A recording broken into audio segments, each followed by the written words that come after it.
Brad, the likes of Liam, Cam and Latrell, one, are they going to be nursed through camp, and two, are they risks?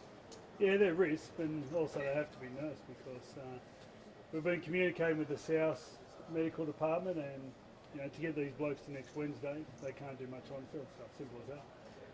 We think they're that valuable that they're definitely worth the risk.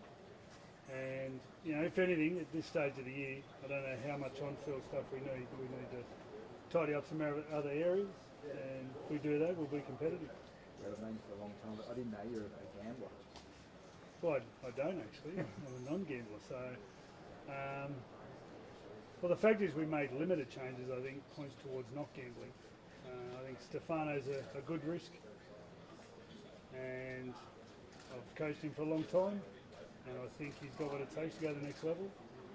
And the only other change was changing our, bringing in a second hooker over a versatility player. So, if anything, coming off a loss, I'd say there were no risks, or limited risks. How big of a decision is that, like going with two hookers and not someone to cover, like someone in the back five, so like the ability Nico had to cover Tommy? Yeah, it's... when you're sitting there these days with the bench, like with the HIAs, and it's tricky. I think Queensland showed that sometimes you just got to put people in those positions and give them a shot. So at the end of the day, you can't cover every position. There's not enough versatile players to cover every single position. So you just got to go in with a plan, and if it doesn't go that way, if your plan B doesn't work, then you just got to do your best. So that'll be the mindset. How tough was that call to Nico? Yeah, tough because he's had such an incredible year, really, on and off the field, and what he's been doing, and but we just felt, after the weekend's rounds and the way we wanted to play, there's just more certainty about getting a second hooker on than sometimes getting in a versatile player on. I think there's more certainty around what we can do with the team. And if things go wrong, we'll adapt. Right, how tough was it? We want to chat about the halfback role with Nathan going out. Obviously, the three guys put forward. Did you have much certainty about that role leading the round, or did Mitchell's performance yesterday kind of seal that? Well, the last time Nathan went down, Mitchell played. So the banter around who was going to play, I couldn't quite work it out.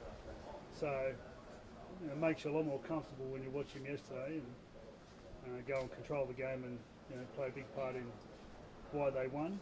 But yeah, I do. I find it interesting sometimes to chat around different positions and players and choices and becoming a circus. It feels like you knew straight away that Mitchell Moses was in that.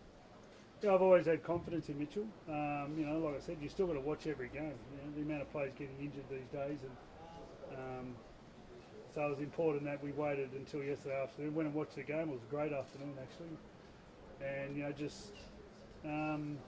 just give us confidence the way he played. What was the circus you were referring to? Well, it's just a circus around selections these days. It's hilarious. You laughed. Well, it is what it is, mate. It is what it is. Freddie, did Mitch need that game yesterday to get the jersey? Like, was it a pretty close three-way shootout, or did you already think Mitch was the guy? Well, last time Nathan didn't play, Mitchell took his position. So, in my eyes, it was Mitchell's to lose, really. And given the way they've played the last couple of weeks, they've been, they started pretty slow, and it just gives you confidence, what he did in that round. You've worked with the 2017 World Cup and 2021 in game 3. How have you seen this game develop? 2017, I think. 2017 to the World Cup and then Origin in 21. How have Yeah. you seen this game develop on the field and also as a person off the field? Well, they got the grand final, so they're winning big games. And it's not just Mitchell. There's a lot of things go towards that, but I think we all aware the pressure that a number 7 wears these days and what they have to do to their team. But they had a great year last year, Parramatta, and big games are big games, and they got used to winning them.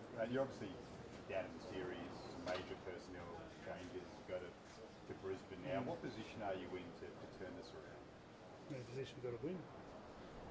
How do you go about doing that? And can you use a bit of a siege mentality considering that situation to your advantage, maybe? Well, we start today. We got them in today. We made sure that we watched every game. We're out there, like I said yesterday, watching the game just to see how the Parramatta and Canterbury players went, just to make sure that we got the team we wanted. And we're going to have a lot of players not training during the week, so a lot of it's obviously going to be mental and how we go about it. So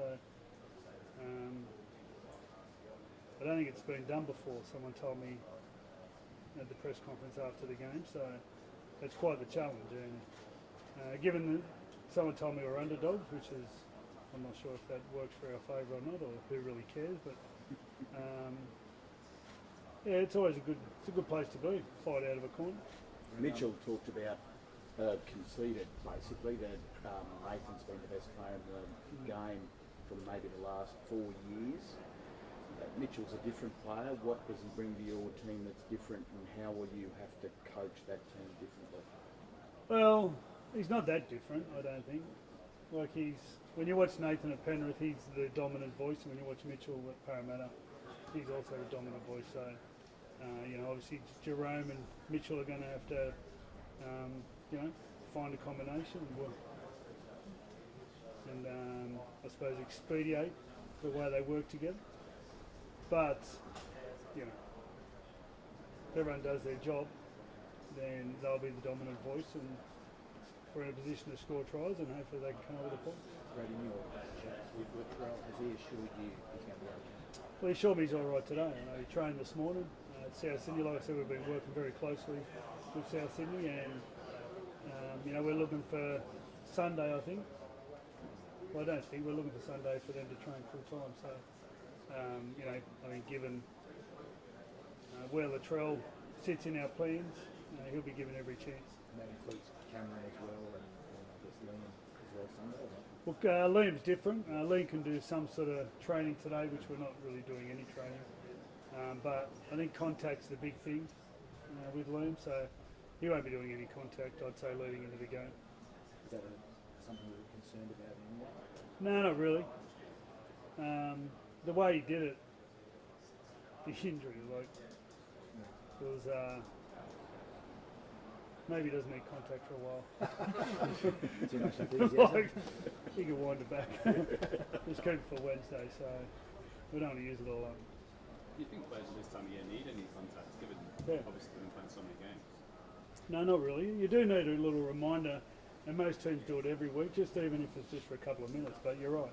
I think they're battered. It's a tough game, and every position, you see, they're all carrying injuries, and so the smart coaches normally, they time that perfect, because you look at most players, they do most of their injuries at training these days. So I'm with you there. You just need to be, it's the timing nature of it, and that's what mostly makes a great team. When you stood here before game one, you described the selection as a gamble. You said they're not a gamble. But the way that you picked this team, do you consider that sort of doubling down on the gamble from game one? Well, I think that we weren't that far off, although the way they won it was pretty impressive, I've got to say. But everything else we did in the game said that we're not that far off. So I don't think we didn't need mass changes. And obviously we lost a couple of players, a halfback and a hooker, namely. So changes there, and it's going to change the way we play. But just wanted to keep it as fluent as possible. How do you get the balance right, Freddie, with feeling you looks fine? It's obviously every training session needs to count. Maybe more than it would if it was the same spine. Well, every time we come together. So there might be other ways to do it outside of being on the field, because we can't do much on the field. If we want all our players to be playing, then a lot of it's going to have to be done in other places. So we've got until next Wednesday, so we're 8 days away. And I reckon by then we'll be fresh and ready. Anything special for that? Anything special? Always special things going on. It's Origin. You seem very relaxed. As a player, you like the pressure, you like it as a coach. Well, it is what it is. In time I'll look back and I'll love what's going on. You don't get to feel this way, doing anything else. So it's unreal. And I like the team. I have a lot of confidence in the team and the players that we've brought into the team. And I think we can do a lot better than we did last week. So I think it's a pretty awesome challenge. Winning's good. Well, our game's about winning, let's face it. So, there's any more of the other stuff, could be talking to someone else. Well, let's just wait and see. It is what it is, Danny. Damien Cook said he really appreciates the phone call you gave him in the game. Like, how excited are you that he gets this opportunity? I know it's not a great circumstance, but he gets this opportunity now to show his guy. Yeah, well, I think Damien and Appy, and I've spoken to them about it, they're 31. You know, so the fact that they're playing Origin says a lot about their professionalism and the way they've been going about things at their club. It also means that you're going to have young kids coming through. So, you know, Reece Robson, and I think what a perfect combination having them two together. You know, two very different types of players. You know, your up and coming player, and then you've got your old experienced player. So hopefully they learn a lot about each other this week because they can both learn from each other, I think. So he fits into the team so well because he's been here for so long. And you know, he knows everyone, he knows what everyone's about, he knows what the staff are about. So good to have him back.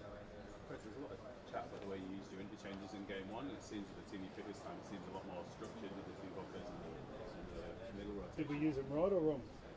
It's very much up for debate. Right. In terms of what you picked this team. What would you debate? Would you say I was right or wrong? I think there was issues that I would have had, but I don't think anybody cares what I think. Right. But in terms of what you picked this time, it seems a lot more focused on the hooker rotation and stuff like that. Yeah, well, that's going to be a big part. I feel like the first game actually, the interchanges worked great. The Liam Martin situation come on, made a difference, then went to the left and scored a try.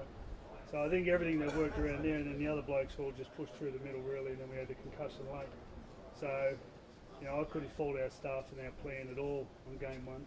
We've got a plan for game two, and you know, if we have the same luck, then it'll come down to what happens in the game. It won't come down to interchanges. Greg Alexander's walking around doing TikTok. You know TikTok? You know he'd know what TikTok is? No, he doesn't know what TikTok is. Seriously? Have you seen him use a phone? No. No, he doesn't know what TikTok is. So I'm interested. I'll make sure I'll get Josh out of our car to show me the TikTok later. He just failed to hit the record button. Mate, he's got all gimpy fingers at the moment. Like, he can barely hold a phone, so I want to see the TikTok. I'll be asking Josh. Thanks.